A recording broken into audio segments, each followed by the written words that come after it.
we have the profound honor of welcoming Commander Massoud to deliver the opening remarks of today's dialogue. Ahmad Massoud is the founder and leader of the National Resistance Front of Afghanistan. Son of Ahmad Shah Massoud, national hero of Afghanistan, Commander Massoud is writing the next chapter in his family's long crusade for freedom, justice, and democracy. If you can hear us, Commander, the floor is yours. Thank you very much, Dan. Distinguished ladies and gentlemen, esteemed scholars, students, and organizers of this important conference. It's a great honor to stand before you today at Harvard University, a global center for learning and the pursuit of truth, to speak about the tragedy, unfortunately, and the future of my homeland, Afghanistan. Allow me, at the outset of this, sincerely thank Harvard University and the organizer of this conference for dedicating your time and attention to Afghanistan. And this particular time, I'm here. Yep. Should I continue or? Yeah, please. Any remarks you have, and then if you're willing to take a question or two, we're very grateful for it. All right. Okay. Well, once again, thank you very much. In our interconnected world that we are at today, no crisis is isolated. What happens in one corner of the world, indeed, it is going to affect the other side of it as well, and inevitably it affects all of us. I speak to you today at a time when women of Afghanistan entirely have been erased from public life, unfortunately. Schools and universities remain closed to all of the women of Afghanistan. Instead of modern education, extremist ideologies are spreading throughout jihadist and jihadi madrasas and jihadist schools, unfortunately, threatening not only my society and our society in Afghanistan, but the security of the region and the world for now and also for the future. Let me briefly share three key components and three key concerns today. First is the nature of the current crisis. Afghanistan faces a deep and multidimensional crisis, political, security-related, economic, and social, all rooted to the Taliban and because of their rule now and also in the past 20 years, which unfortunately we have lost a golden opportunity of rebuilding our country. But all our resources, the attention of the government, the important investment of the world, both the attention and also the funding, it all went into war against the Taliban because they waged war against the people and against the government of Afghanistan. This extremist group has imposed itself through force and governs through fear and gun today. The Taliban are not indeed a political movement seeking a reform. No, they are a terrorist group which has sinister history and background. Since the withdrawal of US forces and the collapse of the Republic in 2021, they have turned Afghanistan into a safe haven for extremists, a haven for violent extremism, and indeed a prison for all people of Afghanistan. In this dark moment, the National Resistance Front has risen to defend our people. We are committed indeed to universal human rights and to building a democratic and pluralistic Afghanistan where all citizens, regardless of ethnicity, religion, or gender, have equal rights. Second, it's the expansion of terrorism from Afghanistan's soil. Since the Taliban's return to power, Afghanistan has become the operational base for more than 21 terrorist groups. I repeat myself, it is very, very important. Since the return of the Taliban's power and their return to power, Afghanistan has become the operational base, not just where they just seek sanctuary, an operational base for more than 21 terrorist groups and organizations, including Al-Qaeda, ISKP, TTP, and others. Many attacks across the region have been planned from Afghanistan's territory. Recently, you have seen, and it has been proven and has been proved that the recent attacks in Pakistan, it increased since the collapse of the Republic up to 300% since the fall of Kabul and since the Taliban's return. And the TTP, the Tahrik Taliban of Pakistan, has indeed increased their violence against the people of Pakistan. Just an example. And the Al-Qaeda today are far more stronger than the Al-Qaeda of 2001. The effort that the Al-Qaeda did in 2001 to attack 9/11, at 9/11, to attack the Twin Tower, it was out of absolute desperation. Today, they have a geography the size of France at their disposal. They do not have that determination, or they do not have that sort of problem to seek such extreme ways to show strength. The National Resistance Front stand alone, unfortunately, in this fighting against the terrorism on the ground in Afghanistan. We carry forward the legacy of those who gave their lives to defend human dignity without external support whatsoever. We continue this resistance because we believe it is our duty to our people and to global security. We are not doing it because one country or another is seeking it. We are doing it simply because we believe in our values, we believe in our people, and we are doing it for them. However, this is not just our problem. This is a global one. Hundreds of radical schools have emerged in recent years, training the next generation of extremists, which the world must not ignore this growing danger. Third, it is the danger of appeasement. Appeasing the Taliban is a grave miscalculation. It ignores the will of our people for a future free of terror and injustice. And let's not forget that for the past 4 years, the world indeed tried the appeasing policy. Look where it actually ended up. Look where we are at right now and how much things changed inside Afghanistan. Unfortunately, the policy of appeasing, or this strategy, proved to be a futile attempt, and it must stop at once. The Taliban are indeed not representative of our people. They are their oppressors.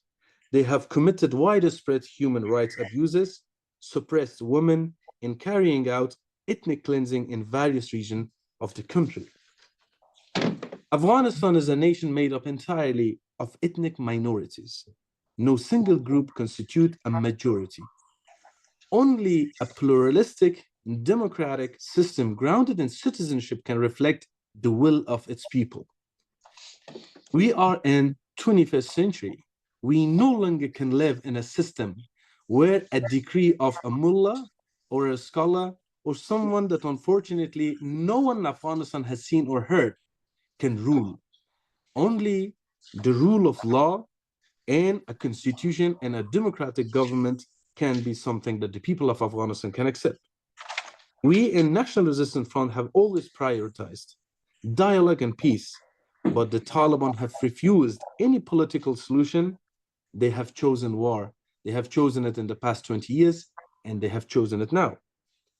Our struggle is for survival, for a future where freedom, dignity, and justice are not just words, but realities. And our political vision is, alongside our resistance, we are building a political alternative. One of our key efforts is the Vienna process. For a democratic Afghanistan, it's an initiative led by the people of Afghanistan working to create a framework for a future democratic state. 5 rounds of this process have been held so far. It reflects the capacity of Afghanistan's democratic forces to organize and to lead. We call on the international community to support these efforts, to stand with democratic forces of Afghanistan and stand with the people of Afghanistan, not with the oppressors. The final appeal, the National Resistance Front and all anti-Taliban forces represent hope in an age of darkness. We understand the responsibility placed upon us by our people, and we carry it with humility and determination. I call on the academic community, policymakers, and thought leaders in the United States and around the world not to forget about Afghanistan. Nearly 40 million live under tyranny today. They should trouble the conscience of humanity. Once again, I express my deep gratitude to Harvard University, and all those who made to this conference, and all those who actually made it possible. Thank you very much, all of you. It has been an honor to be here. I wish one day to be actually there and to be there in person and to meet you guys. It has been always one of my wills and one of my wishes. Thank you so much. Thank you, Commander. Thank you. Do I understand correctly? You have 1 or 2 minutes for questions? Sure, absolutely. Please. Farida. You can see me, but hi, Commander Massoud. Thank you for being here. My name is Farida. I'm a student at Harvard Law School. My question is, as you know, Afghanistan is a very divided society politically, ideologically, and also ethnically. So my question is, how do you plan to bring people or unify people together under your leadership? And in that vision, how do you see the role of women and how women are represented in your current leadership, and how do you plan to bring them, not to protect women, but also give them a voice in the leadership? And also, I mean, not in leadership as we had in the past government, just to symbolic, but really give them a voice to represent themselves and also people. Thank you. Thank you so much. Well, first and foremost, I'm not trying to bring people under my leadership. That's going to be another Taliban. Our effort is to bring the end to such a mentality that to force people to believe in one man or one group. I believe the most beautiful thing is to allow people to decide, and that is exactly where we are trying to go, to the point that the people freely and willingly be able to decide their own fate and future.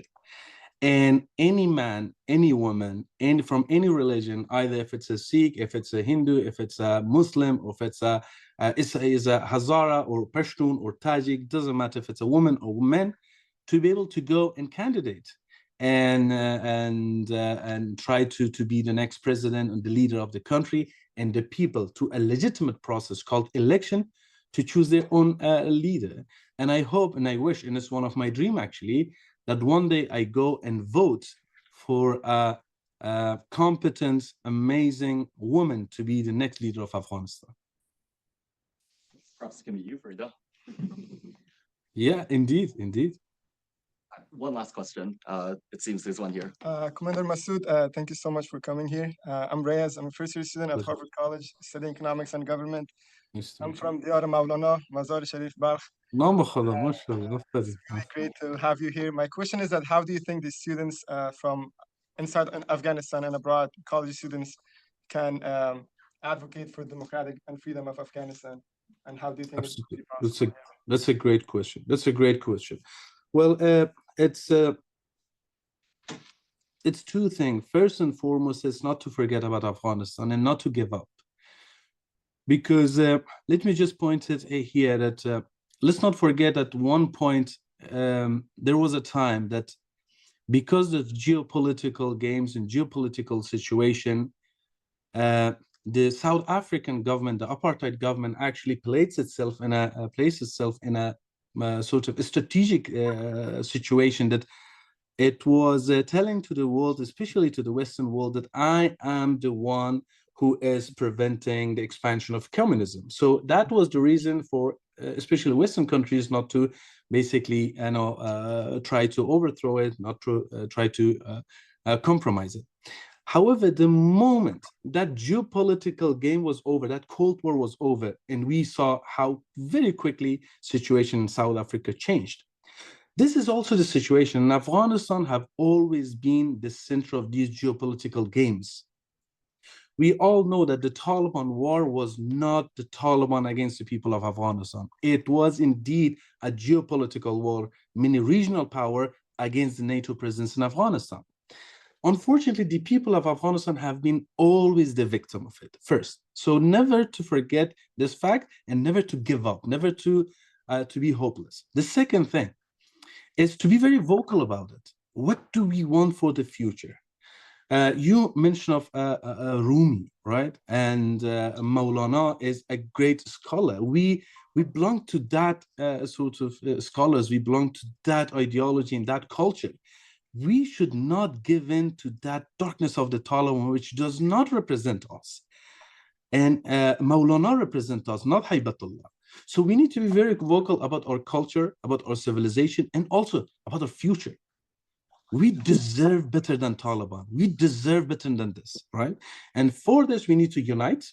We need to be very vocal about it. And we need to constantly remind us that we need to fight all of us together, and we need to be united, Afghans, and we need to all bring the other sort of groups in other countries to pay attention to this, because once again, Afghanistan can be, unfortunately, a cancer that can spread.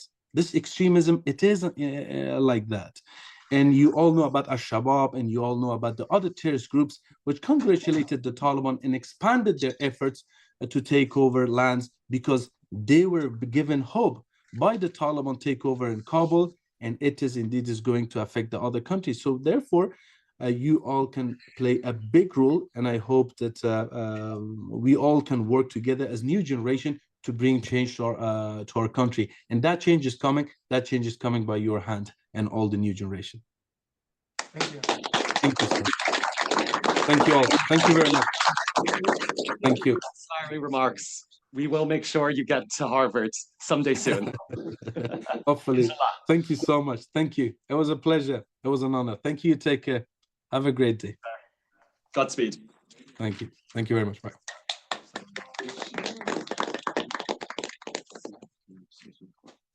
No, I got it. Okay. We next have the pleasure of welcoming to the stage two highly distinguished gentlemen, Ali Baisam Nazary and Daniel Elkins. Daniel is a current MCMPA, former Green Beret, and veteran of the conflict in Afghanistan. He has held pivotal liaison roles and intelligence capacities at the US Embassy in Kiev and at NATO. Daniel is the founder of the Special Operations Association of America and has personally helped extract from Afghanistan dozens of former military translators and ANA soldiers at risk of Taliban reprisals. Ali is the head of foreign relations for the National Resistance Front. In this capacity, he has advocated tirelessly for the cause of freedom and democracy in Afghanistan. From the halls of Congress to the European Parliament, he has been particularly vocal about the issue of gender apartheid in Afghanistan, over which the International Court of Justice has recently sought arrest warrants for senior-most Taliban leadership. Prior to his current position, Ali worked in public advocacy for communities across Afghanistan. He holds a master's degree in international relations from the London School of Economics. Gentlemen.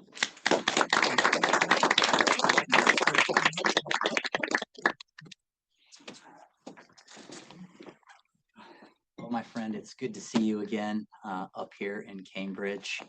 The last time I think we were in each other's presence was in Vienna, and it's always good to have you and hear your thoughts on what's going on. For those who are here today, many may not be familiar with what the NRF is, how it's structured, what its objectives are. So why don't we start off with a broad strokes overview of the National Resistance Front and what its mission is and how it works. Of course. First and foremost, I have to thank you, Daniel and Dan, and everyone here for coming and giving us this excellent opportunity to convey the truth about Afghanistan and to provide information on who we are and what we stand for. When it comes to the National Resistance Front, of course, the NRF was formed and established as Kabul was falling on August 15th, 2021. And as you saw, Mr. Massoud is the leader of the NRF, so he was in Kabul, and instead of fleeing the country as the rest of the political class did, he stayed on, and he made the decision of staying in Afghanistan and fighting for his people's rights, as his father did decades ago. And so he made the decision to go to the northern parts of Afghanistan, and thousands of Afghanistan's former armed forces joined him on that day, and they established the NRF. The NRF has two wings. It has a military wing that has presence inside Afghanistan, made up of thousands of fighters who were serving in Afghanistan's former ANDSF, who were trained by United States and other NATO countries for 20 years to counter terrorism, to secure Afghanistan. And basically the NRF's military wing is made up of these individuals, all of them highly skilled personnel, special forces units who have the best training, state-of-the-art training across the region. And our other wing is our political wing, which is mostly present outside of Afghanistan because of the current situation within. And I myself, I manage the diplomatic affairs of the NRF throughout the globe. We are present everywhere from the region to many countries in the international community, trying to prevent the normalization and the legitimization of a terrorist group, the Taliban terrorist group, to spread awareness and to, of course, prepare for Afghanistan's future politically. Our vision and aim in the NRF, which was declared on day one, on August 15th, is to establish a democratic, pluralistic, decentralized republic where every single citizen, regardless of their gender, religious beliefs, and ethnicity, will enjoy equal rights. At the same time, we do understand that the conflict in Afghanistan is an internal conflict. So our second aim is to continue the global war on terror, because it's not only us fighting for our rights today, for our freedom. Basically, on August 2021, the global war on terror that started after 9/11, it didn't end. Terrorism wasn't defeated in Afghanistan. The war was abandoned. And there were thousands of foreign terrorist fighters. Of course, the Taliban themselves is a terrorist group.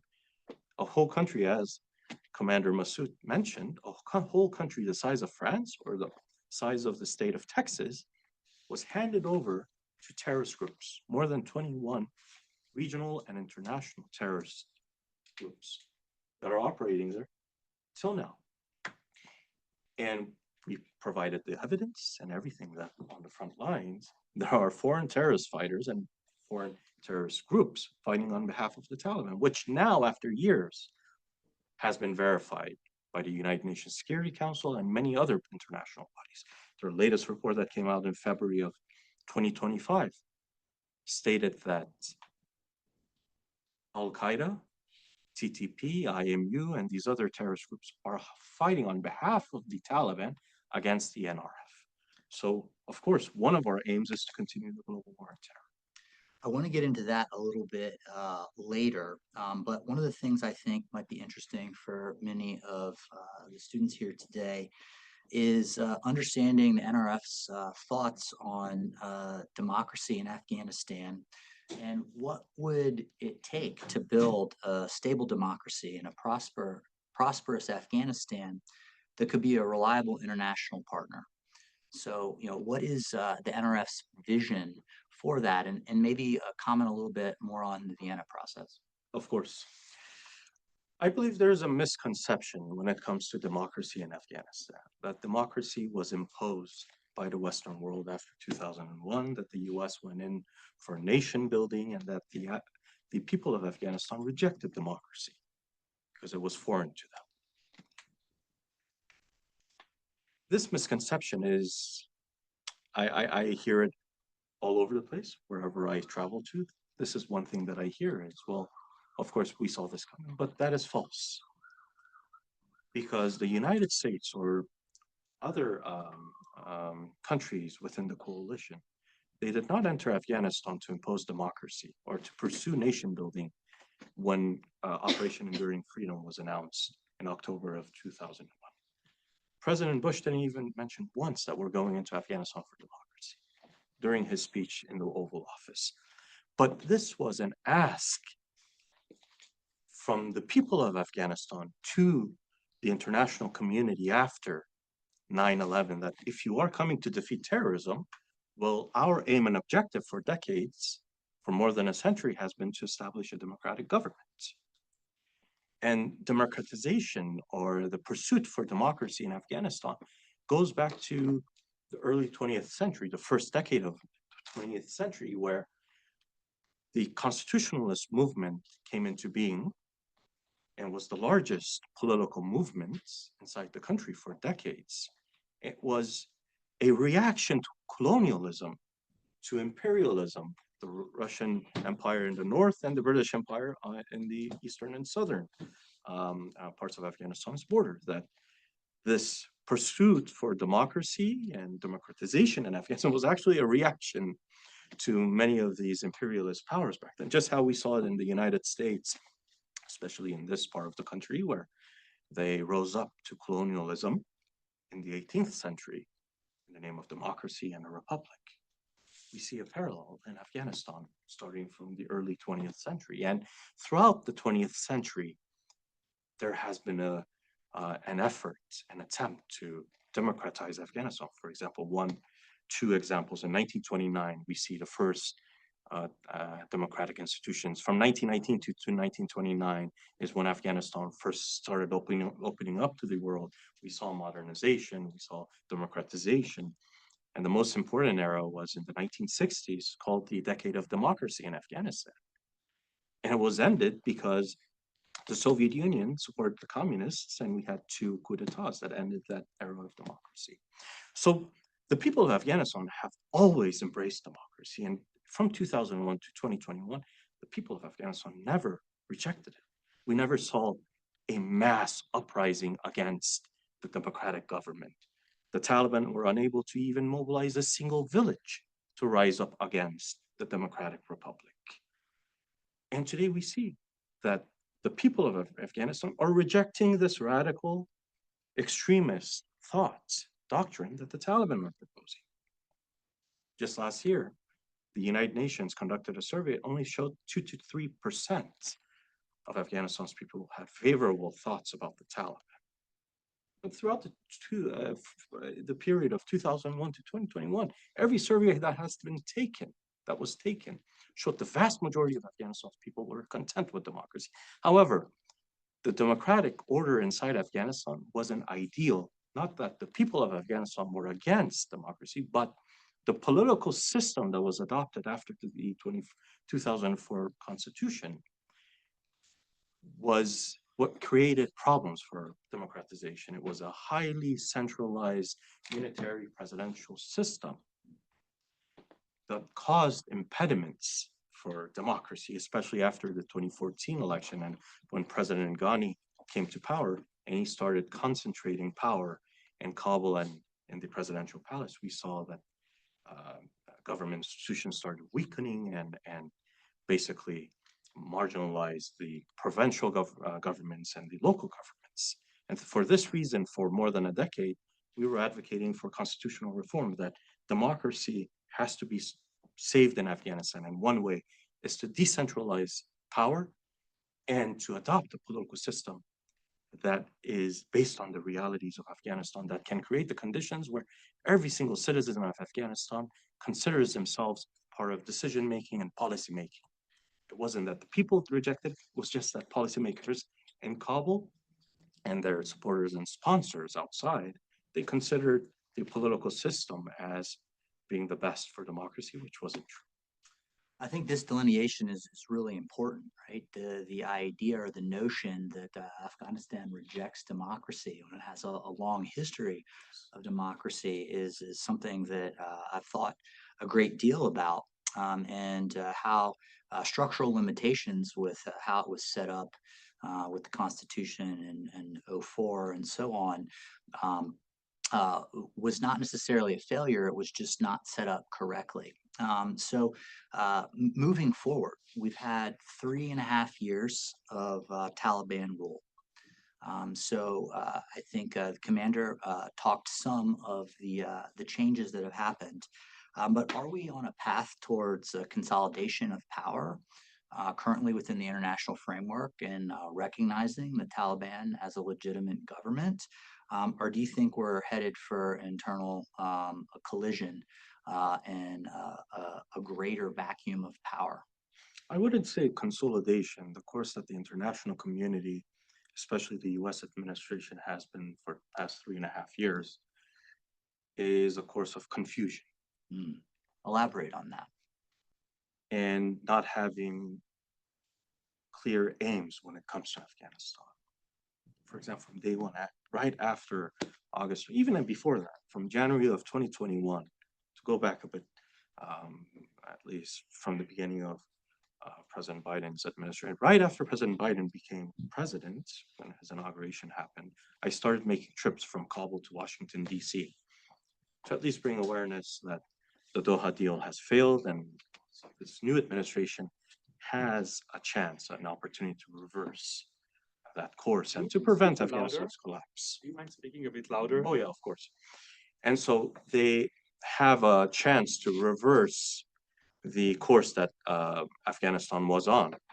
That just like any other initiative that was abandoned after January 2021, the Doha Agreement could have been abandoned and Afghanistan could have been saved.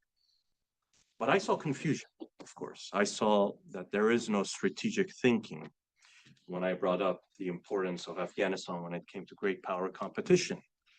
I didn't really get a rational answer from anyone. When I mentioned the threat of terrorism with intelligence and information that we had, we didn't receive a clear answer. So it was confusion that I saw. Before August 2021, when there was a chance to save Afghanistan, even after August 2021. And the wrong signals and messages have been sent to the people of Afghanistan and, of course, to the enemies, which is the Taliban. For example, one thing that we've been facing, one problem for the past 3.5 years is, and this has happened a few times, is the State Department came out and said, well, we don't support armed resistance against the Taliban and, of course, the other terrorist groups inside Afghanistan, which can create a confusion within our military wing. Many of our officers and commanders would call me and say, well, these same people for 20 years told us the enemy is so-and-so, and the objective is to defeat terrorism. Now they're telling us the complete opposite. Nothing has changed. It's the same enemies, and it's the same objectives. We're fighting against terrorism. Why did they tell us before August 15th, 2021? They encouraged us, supported us, assisted us to fight these people. Now they're condemning us. The other matter is the aid and assistance that has been sent to Afghanistan since August 2021. Instead of creating pressures, instead of creating leverages that could have been used by the international community, the aid and assistance, which amounted to billions, it hasn't alleviated the humanitarian crisis, yet it has strengthened the Taliban. Not only the Taliban, but many other terrorist groups. Let's talk about that because I think that that's something that most are unaware of. And it's this consistent weekly payment to the Taliban, anywhere from $40 to $60 million under the guise of humanitarian aid and development. Why don't you talk us through how that money is being utilized, if it's being utilized effectively, and what are the net effects of the U.S. government subsidizing Afghanistan on a weekly basis? Of course. Well, this started, I believe, in the beginning of 2022. And we detected it very early when such cash deliveries were happening. And our intelligence unit was tracking the activities that were going on. Of course, it was under the guise that it's helping the economy, that it's alleviating the humanitarian crisis. But even from the beginning, we saw clear signs that the Taliban are exploiting this. And we started advocating against it from 2022 onwards. Now there's credible reports coming out verifying what we've been claiming for a few years. For example, just last summer, SIGAR published their report, which is what a U.S. government agency. They do their inspection. The Inspector General, so a few months ago, was John Sopko, and he started mentioning the exploitation of this aid, and many others in the international community, that the Taliban are establishing ghost NGOs, exploiting this, that they're extracting payments from the NGOs that are receiving this, that they're controlling where that aid is flowing to, discriminating who receives it and who doesn't receive it. It's actually causing more problems than it should. And one area that is concerning, it should be concerning to everyone outside of Afghanistan, not only inside Afghanistan, but outside of Afghanistan, is how this aid was used to fund jihadist madrasas in the name of education. So aid was being delivered to Afghanistan, aid to assist with education, and the Taliban had a free hand in this, and they would diverted it to the establishment of jihadist madrasas, to just get in what these jihadist madrasas is. Since late 2021, the Taliban, and they've said this publicly, so this is public information, open source intelligence, that they are pursuing an aim of establishing around 10 jihadist madrasas in each of Afghanistan's districts. Afghanistan has 400 districts. 10 jihad, and what, these aren't regular madrasas, these aren't religious seminaries. These jihadist madrasas are centers to indoctrinate a new generation of youth to the ideology of radical jihadism, and a place for both the Taliban and other terrorist groups to recruit from. Right now, there's around 3 to 4 jihadist madrasas. So they haven't been able to establish 10 madrasas yet. They've been able to establish 3 to 4 jihadist madrasas in each district, again, verified. And what is this going to do? Just imagine if the Taliban stay in power for another 5 years. It means there will be more than a million graduates from these indoctrination centers by 2030.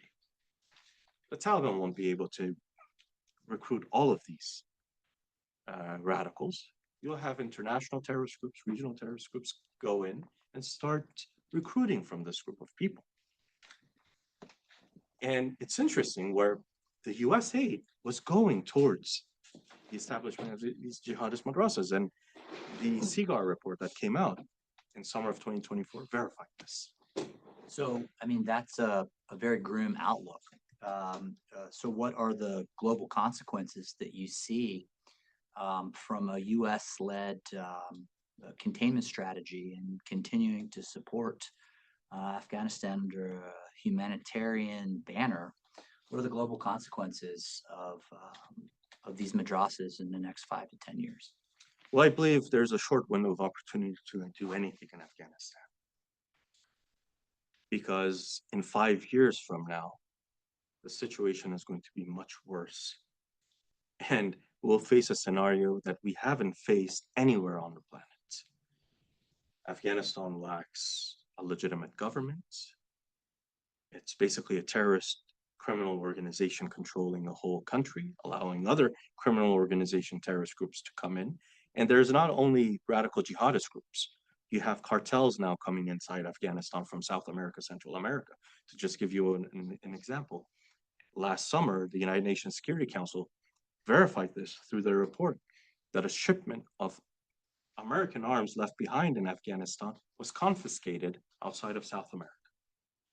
There's no radical jihadist groups centered in South America, of course. And there are other examples of even criminal groups and cartels in Central and South America have established ties with the Taliban in a country that has $7 billion worth of US arms, equipment, and munition, in a country controlled by actors who are against the United States or the international order, and basically against human rights, democracy, women's rights, and so forth. And so just imagine what kind of a scenario we'll be facing in 5 years. So what we propose, what we've been advocating for is there's a short window of opportunity to act when the international community has partners and allies still inside the country, NRF being one of them.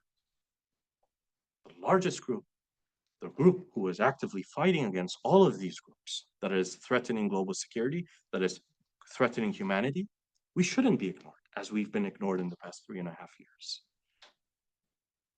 With limited resources, with limited support, we will be able to do a few things. One,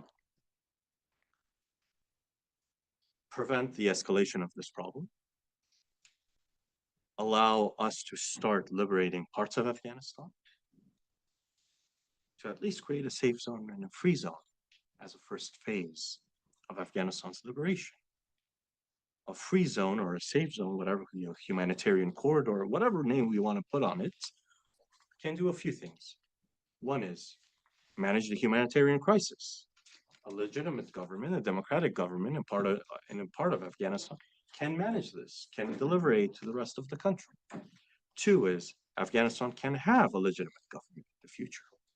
Three is managing this terrorist problem that we're facing inside Afghanistan. Having eyes on the ground, having better intelligence gathering, having a better counter-terrorism strategy. Three is taking strategic assets away from the hands of the Taliban, Al-Qaeda, ISIS, for example, Bagram Air Base. To give you an example, from 1996 to 2001, the last time the Taliban were in power, the Taliban and Al-Qaeda didn't control Bagram Air Base. Throughout that time, it was part of the legitimate government of Afghanistan, which was centered in the north. So a strategic asset like Bagram Air Base was out of the hands of the Taliban and Al-Qaeda. Today, it's the Taliban controlling it. So a safe zone, a free zone, can take away that asset and allow us to manage this refugee crisis, unfortunately, that is becoming a problem for Europe. It's becoming a problem for North America. The solution, even from a standpoint of a citizen of Afghanistan, isn't the continuous acceptance of refugees, because this will just continue. The Taliban have caused this egregious, dire situation inside the country, and as long as they're in power, the humanitarian crisis, the political crisis, the security crisis is going to increase, meaning more people will flee the country. And so we need a viable solution to stop the flow of refugees into other countries. And one way is creating the conditions for internal migration to manage this wave of migration, which is going to be a problem even for us, because we don't want a brain drain. We don't want to lose our younger generation who will be our future tomorrow when we liberate Afghanistan. So we need a part of the country free in order for this class, this group of people to come in and then to build a new Afghanistan in the future. So two more questions, and I want to turn it over to the group for questions. I know you are very optimistic with the change of administration and possibly a different view of Afghanistan, of the NRF. But what is your honest assessment of the current administration? Do they appear to be willing to continue to deliver this humanitarian assistance in the form of money? Are they open to rethinking the strategy for Afghanistan and their relationship with the NRF? When it comes to the current administration, of course, unlike many others, we're optimistic and positive for many reasons. One is there is more veterans inside this administration who understand the in and out of Afghanistan, that understand the threats emanating from Afghanistan. People like NSA Waltz, the Secretary of Defense, and many others who served in Afghanistan who have firsthand experience. Two is, of course, and this is one difference from the previous administration, is Afghanistan isn't being ignored. President Trump has been stating Afghanistan every single week since the inauguration. has been even bringing up the strategic implications of the withdrawal, whether it's Bagram Air Base, whether it's the weapons left behind. So such messages is creating optimism for us. Yet, of course, the overall policy on Afghanistan hasn't been adopted yet. And we're doing our advocacy too in Washington, day and night, to bring a change. Yet we're positive at the moment. One tangible sign and tangible move that we've seen is the drastic decrease of aid that was flowing into Afghanistan since January. And we see that that aid that was flowing into Afghanistan wasn't impacting the humanitarian crisis, because since January 2025, the humanitarian crisis with the decrease of aid hasn't exacerbated. Well, what has exacerbated, Daniel, is the internal situation of the Taliban. It's the Taliban that's panicking. It's the Taliban that is now their internal rift, because the Taliban themselves aren't a monolithic group. It's a group made up of different factions and groups that are competing over power and resources. And since January 2025, we are actually seeing that for the first time, they're weakening. Not the overall situation of the people. Of course, I don't know, maybe in 6 months or so, we will see some change when it comes to the humanitarian situation. But at the moment, it's not the people who are feeling the implications, it's the Taliban themselves. Well, I'm actually going to not ask my last question. I want to turn the questions over to some people. So Dan, if you want to field the questions. By all means, my only request is I know some people have a hard stop at 4:30 for classes. Provided that you two are willing to stay a bit long, I wonder if the people who have that hard stop at 4:30, if you could please ask your questions first, and everyone. So, Roy. Hi, and thank you for coming here. Really appreciate it. I wanted to ask you, among countries, who are the top possibilities to cooperate with the NRF? If you can mention countries might actually cooperate right now, and you can't just say that they may cooperate in the future. Well, I believe there's a lot of countries that can cooperate with us, that can assist us, because as I said, there are forces within Afghanistan that is not only threatening our future, our country at the moment, but is threatening many countries around the globe. These are people who harbor hatred towards humanity, towards the international order, towards the international system. And they are looking to target anywhere. Let me give you an example. In June of 2024, the new leader of Al-Qaeda, who was based in Afghanistan, his name is Saif al-Ad, he came out with a statement, the most important statement that Al-Qaeda has published for more than a decade. And he said, because of the situation that we see globally, we have to act, we have to prepare. And then he invited all his brethren, meaning jihadists around the globe, to Afghanistan. He said, Afghanistan is once again safe for us. So please come to Afghanistan, learn from the example of the Taliban, prepare yourselves, train yourselves in Afghanistan, and then plan attacks. And he uses this term specifically, plan attacks against the West, verbatim. And this is on the record. Anyone can do a simple search and you'll find the statement, even the English translation. So, and of course, I've been going around the globe conveying this, that these forces are threatening your interests, your security, as much as it is ours. So let's team up. And this hasn't been only the United States, it's been many countries. Of course, we have been facing impediments because there's so much crises around the globe. There was fatigue when it came to Afghanistan, that NATO was present there for 20 years, and of course, many countries felt fatigue. Two was focus and concentration on other regions, especially the war in Ukraine. And so it was very difficult to persuade and convince them. Now I see that the mindset is slowly changing. So we are hopeful that we will be finding more countries that will understand the problem, especially with the rise of threats and attacks in Europe, and signs of terrorist activities here, even in the United States. For example, there was an arrest in Georgia, I believe, a few days ago. But like, And more India, GCC, Turkish nations, or only the West? Like, Well, since it's a global threat, we've been conveying the same message to everyone. Because, of course, it's threatening regional countries like India, like Central Asian countries, and even countries like Pakistan. Pakistan has, as even Mr. Massoud has stated, attacks against Pakistan's government has increased 300%.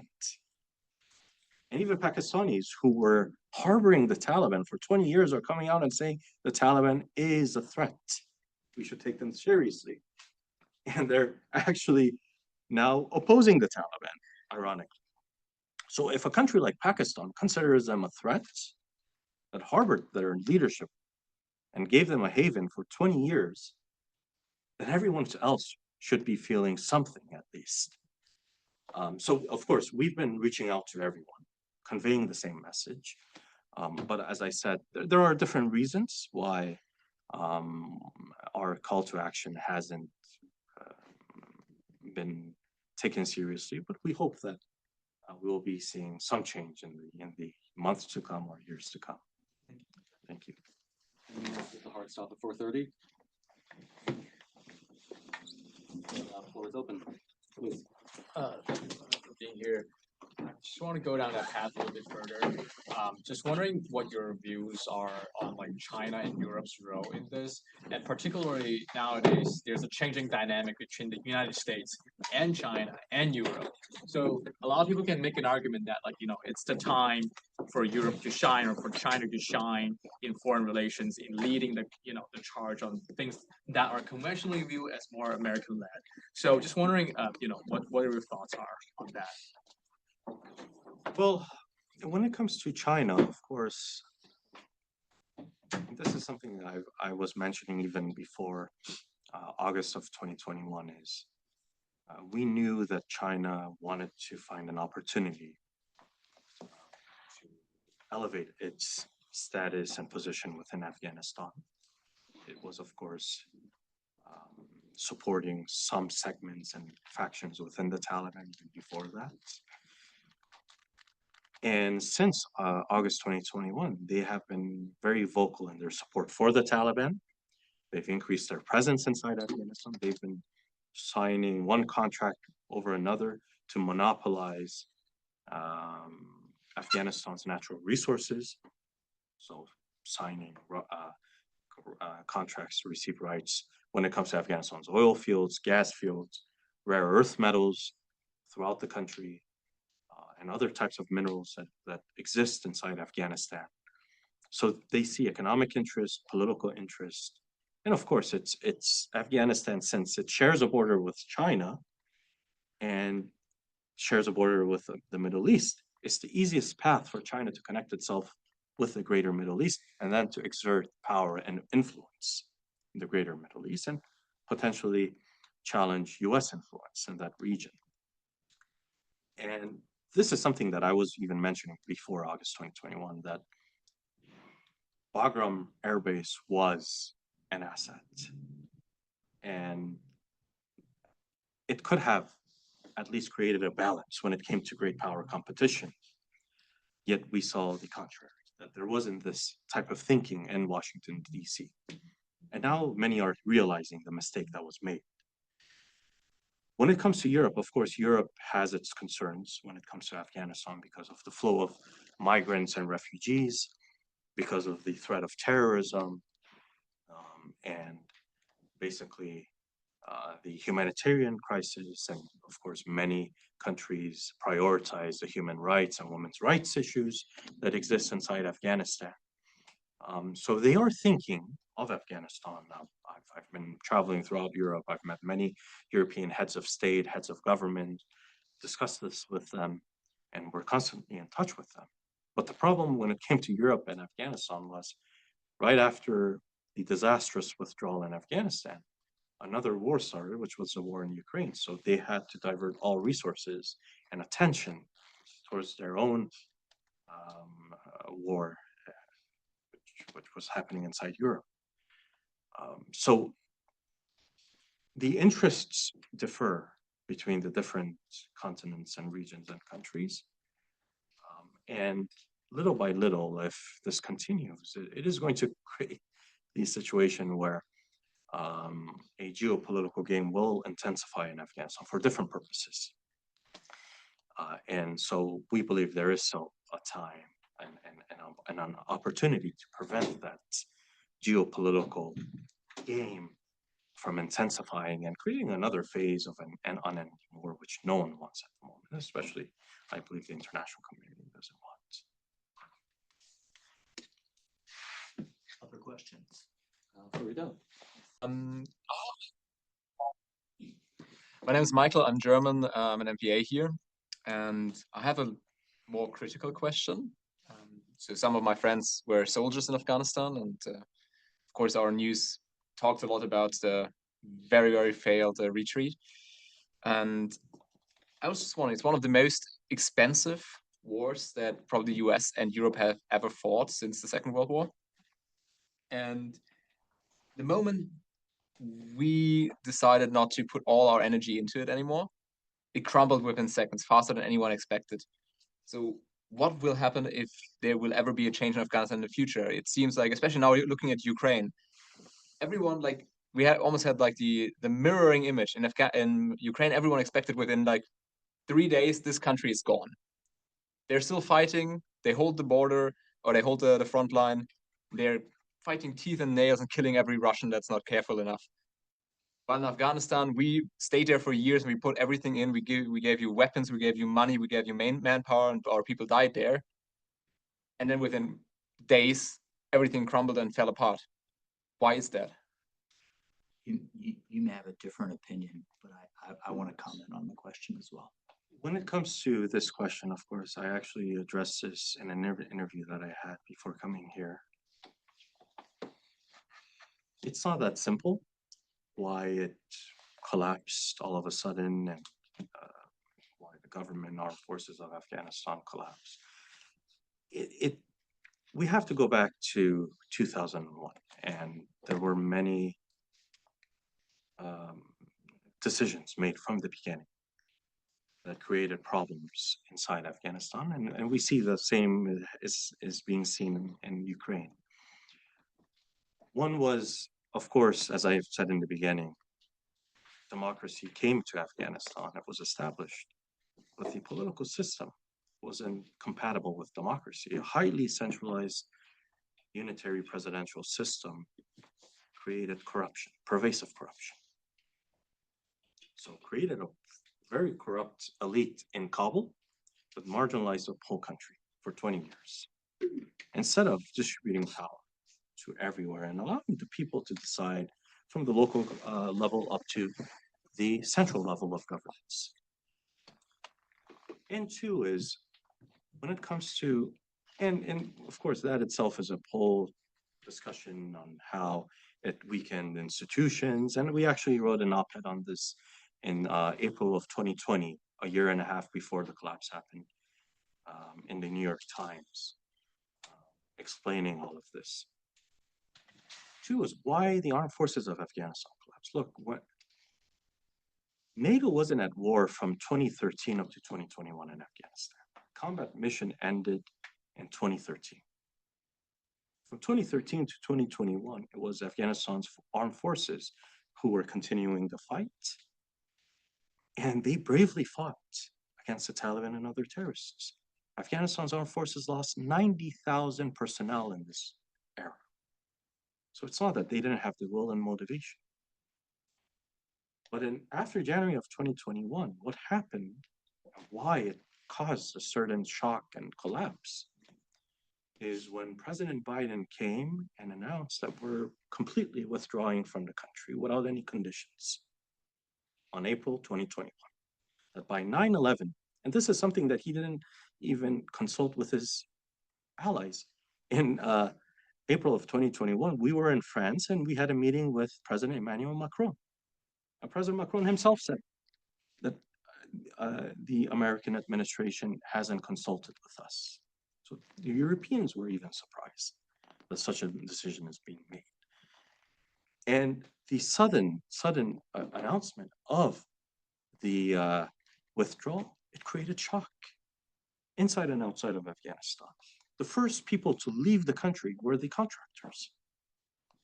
Because Afghanistan's armed forces, again, a decision made in the beginning around 2002, 2003, maybe Daniel has more information on this. The model that was set up for Afghanistan's armed forces was highly dependent on contractors to service the Air Force, the Special Forces units, everything within Afghanistan's armed forces was dependent on the contractors. Maintenance of the armed vehicles, the bases, everything. So the first people to leave after that announcement were contractors. So it weakened the capabilities of Afghanistan's armed forces. Two was the way the withdrawal was conducted. For example, on July 4th, the way the United States abandoned Bagram Air Base. In the middle of the night, without informing Afghanistan's government, they just left. What message did this send when the US abandoned its most strategic asset in Afghanistan? And when Bagram Air Base fell, it was at a time when the Taliban didn't control any province, any district, any provincial capital, any province. And basically, it was after the retreat from Bagram, the abandonment of Bagram, within, 2 weeks or so, we saw the fall accelerate. And government forces started leaving their lines of defense. By that time, we were seeing a brave resistance by Afghanistan's armed forces inside each province, even though they were facing casualties, but we saw that. And then the people were joining them. And these are things you can go and search the news. People were joining the Afghanistan's armed forces, selling their livestock, selling jewelry, whatever they could, and they were arming themselves, just citizens, joining Afghanistan's armed forces around May, June, July of 2021.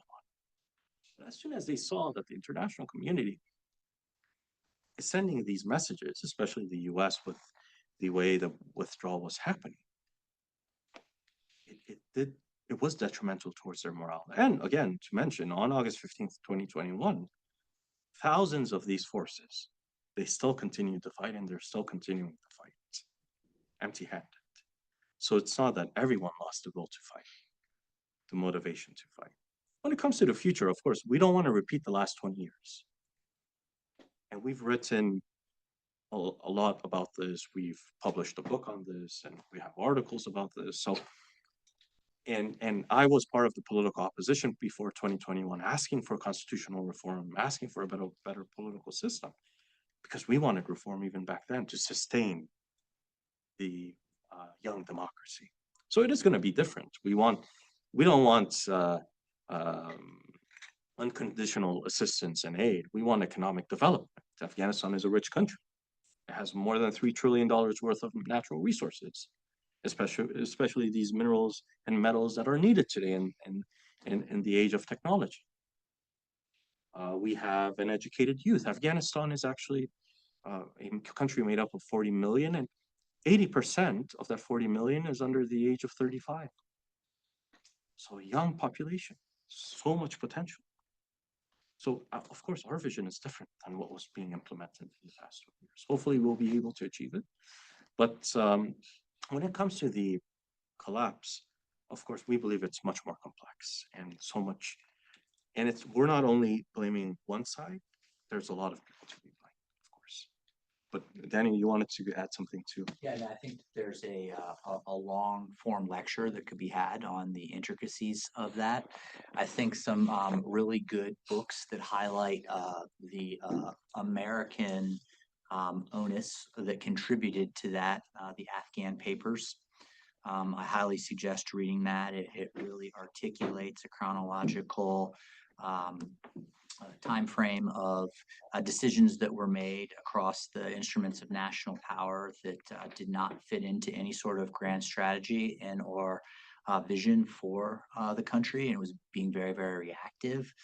I'd be happy to talk more specifically about that, but I think The shorter answer, because you highlight Ukraine, and I spent 2 years working out of the embassy there, and the week after the invasion, I went back and was helping facilitate um, a defense of the country.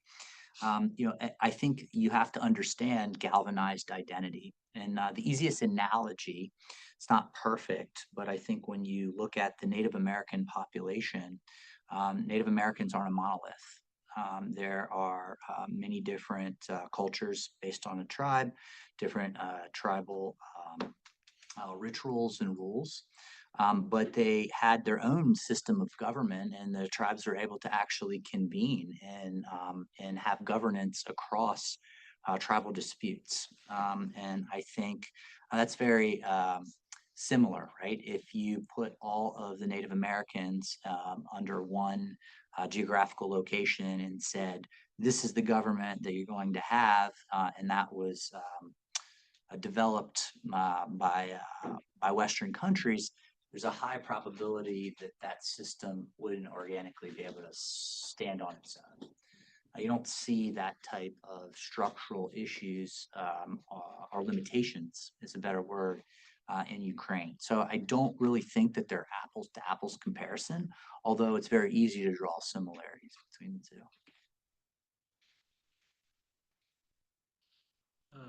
I have a question. So, like, after, thanks for your work. You're doing great work. I mean, nobody here loves the Taliban, obviously. But like after 46 years of continuous warfare, like since the Soviet invasion and the resistance and the civil war, and obviously the American presence in the Taliban, do you think the people in general of Afghanistan has the appetite to wage another armed struggle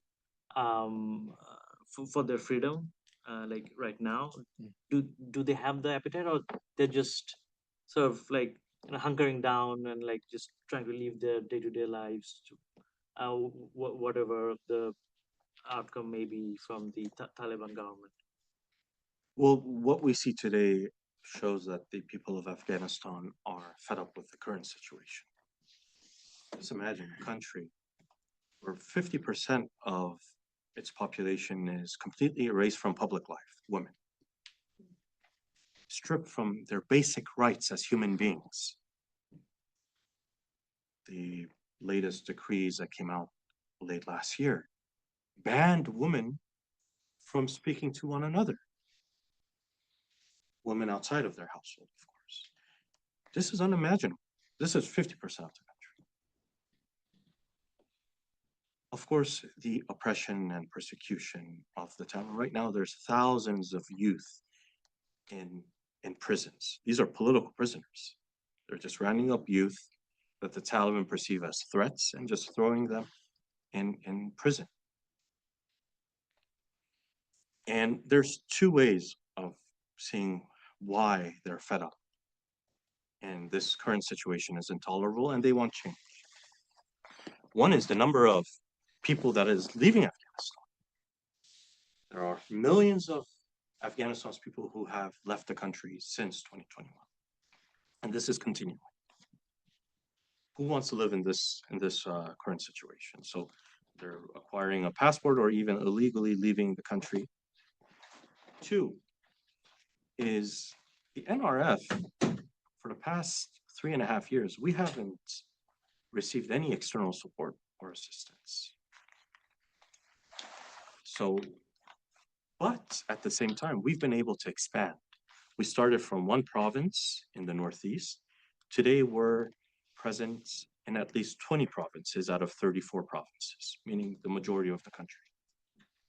And this is, again, verified. The latest report of the UN Secretary General that came out a month ago verified that we are present in these provinces and our operations have increased in the last 3 months. And the reason we've been able to expand our operations is the support that we've received from the people.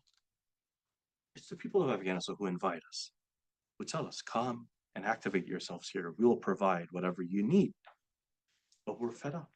We don't want to live under these terrorists who are exploiting us, who are bringing foreign terrorist fighters to our villages, to our homes, who aren't allowing our girls and women to enjoy their rights, who are sending our boys to these radical jihadist madrasas, and basically creating problems when it comes to the economy, when it comes to the government. There's the unemployment rate is increasing in Afghanistan as every year passes, and so they see either joining the resistance or leaving the country as the only two options. So what are they supposed to do?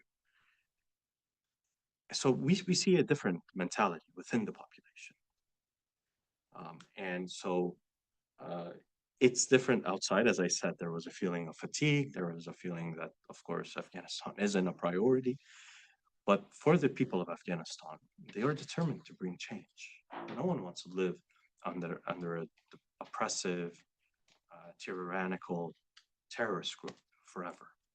So it might not come today, but it might come in the future, and they're doing whatever. The women are protesting.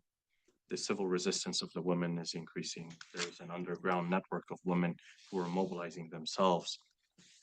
And of course, youth who aren't part of the NRF, they're very much part of the civil society and politically active, organizing themselves throughout the country. So people haven't stopped. They want to do something, if it means doing it through military means, political means, or so forth. Any last questions? Perhaps we'll do a round of questions. So wait till the last one is asked and just go down the line. Sure. Hi, thank you for speaking to us today. I'm Sejal. I'm doing the Masters of Public Health program here. I guess my question is kind of surrounding, now that we've started talking a little bit more about women, like the role of women in the democratic fight, and a little bit more maybe about how they're able to mobilize and what that looks like on the ground would be great. I think you spoke a lot about the, I guess I'd call it like winning hearts and minds strategy, and how you don't need so many resources to do that. If you could go into just a little bit more about how you could kind of activate the resistance across the community, and if you have time, a little bit about why it's so attractive to others to go into this extremist jihadist movement. Yeah, Brian Pryor. I'm a journalist by background, and 2 days ago there was a screening of a documentary film, Hollywood Gate, about what depicts Taliban going into Bagram Air Force Base and taking over the equipment, and would love to hear more about to what degree is the equipment that the U.S. left behind a strategic asset, or how is that factoring into your calculations? Excellent. Start with the issue of women. Of course, the women is a major part of our resistance. They are assisting us in many ways. When it comes to our military operations, it's very difficult for us to go into details because it's of course sensitive and confidential. Yet they are part of it. We actually had a lot of women who were fighting in the front lines, and many of them lost their lives doing this, just because they reached a conclusion that the Taliban aren't listening to us through nonviolent means, because it's a terrorist group. You can't convince a terrorist group through nonviolent means to change their behavior and their approach. So they joined the armed resistance, and many of them in many places that we are present, women are assisting us in many ways. Besides this, we have this political process called the Vienna Process for a Democratic Afghanistan. It was established in 2022, and the purpose of this Vienna process is to unite the democratic forces of Afghanistan, the civil society, women's rights groups, resistance, political parties, anyone who has a vision for a democratic Afghanistan. And we've had 5 rounds of talks. In the first round, we have 23 participants. In the last one, which happened in February of 2025, we had more than 95 participants. from different backgrounds, from different walks of life. And a major part of this process is led by women. And basically, the Vienna process is preparing an alternative, a democratic alternative for Afghanistan's future. Because one thing I want to make clear is, with all the dangers and threats that we see in Afghanistan, the Taliban isn't sustainable. At the end of the day, it's not a regime. It's not an authoritarian government like many other countries. It's a terrorist group.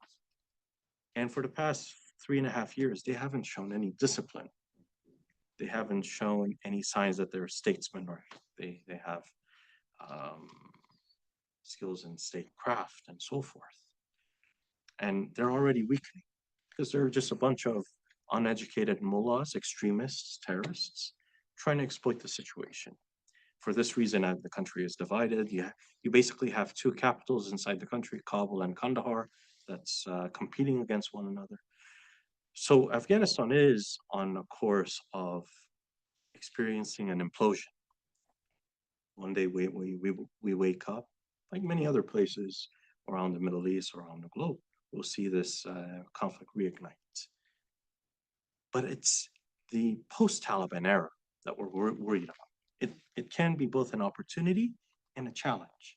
It's an opportunity if, with the help of the international community, the people of Afghanistan are able to unite, reach that consensus, and prepare the democratic alternative on time, and for the resistance to strengthen to a point where we will be able to fill that power vacuum, or else a catastrophe will happen where that power vacuum will be filled by the 20 other terrorist groups that are present in Afghanistan. ISIS will take a part of it, Al-Qaeda will take another part, and you'll have these regional terrorist groups, which, if the international community is unable to figure out a solution for Afghanistan right now, it will face a catastrophe when that happens inside Afghanistan, much worse than what happened in Iraq and Syria back in 2014.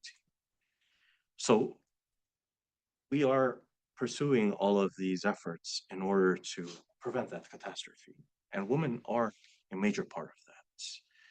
When it comes to the question of winning hearts and minds of the people, of course, when the people themselves see the sacrifices that the youth are paying for their freedom, for democracy in Afghanistan, we've lost more than 500 personnel since 2021. And the people notice this. And two is when they see that the leadership is clean. For example, the leader of the NRF, he's someone young who resonates with the majority of the country, which is under the age of 35. He wasn't part of the corrupt political class that controlled the country before August 2021. He was mostly educating himself, pursuing education, like all of you, before all of that happened. And even when he returned to Afghanistan, he started pursuing a route that was for the betterment of lives, improving lives. He was basically running a humanitarian foundation, and after 2018, when he started his political activities, he was mostly focused on mobilizing the people to support democracy, going to the most remote villages of Afghanistan, instead of joining the corrupt political class to enrich himself. So people see that, who's making up the resistance. And so there's many reasons why they support us. It's not only based on desperation. They hate the Taliban, so they're forced to support us. And they have been supporting us from day one. It's interesting that even when, as the US was evacuating from Kabul at the end of August, and even during early September, there were protests in Kabul when the Taliban were controlling the city, of women and men coming out in the streets supporting the NRF. And they knew the risks that coming out in the streets unarmed as civilians, that means a death sentence. But they were showing their support even from the beginning.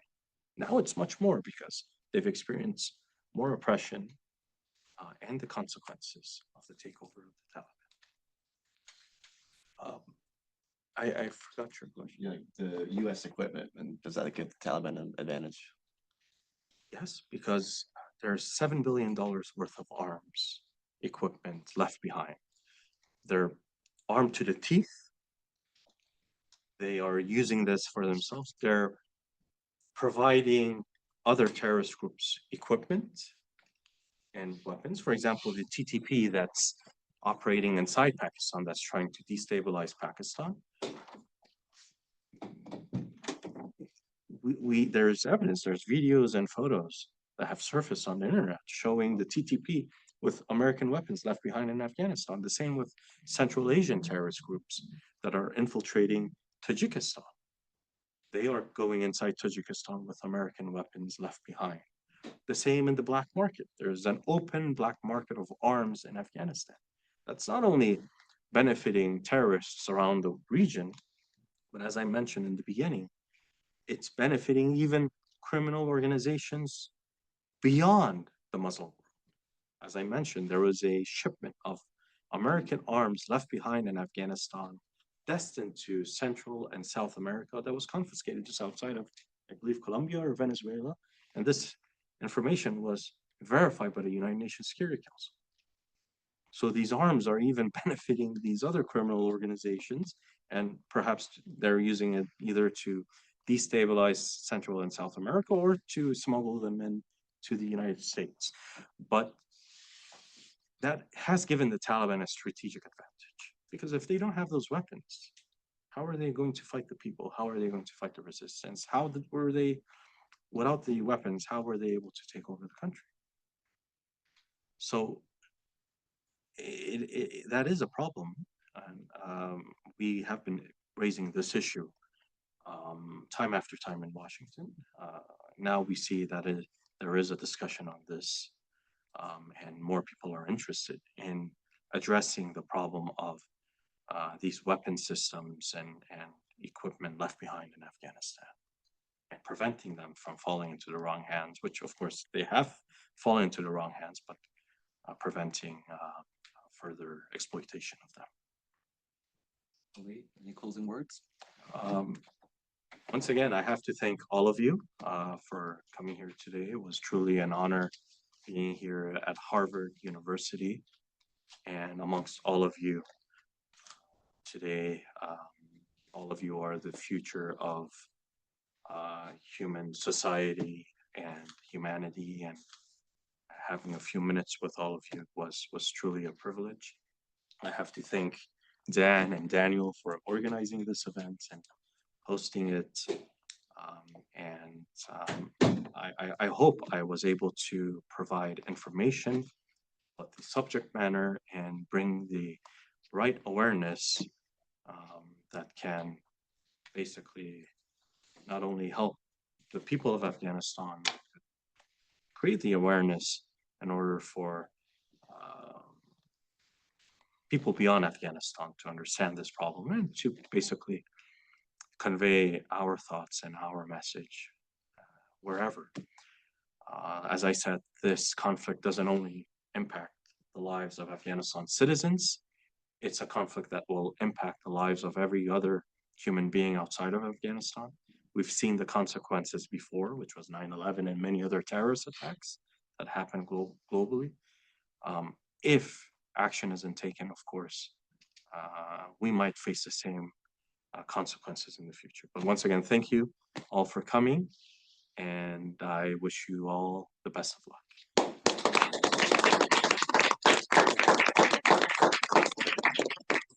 We have a brief token of our gratitude for you. Excellent. In case Thank you you very forget much. what you were doing here today. Excellent. So yeah. Right, mate? Yeah, I come to the middle. Then perhaps if after the shot, if anyone else wants to join us in the photo, no pressure, but you're welcome to. Yeah. Excellent. Thank you very much. Thank you. Yeah, whoever wants to.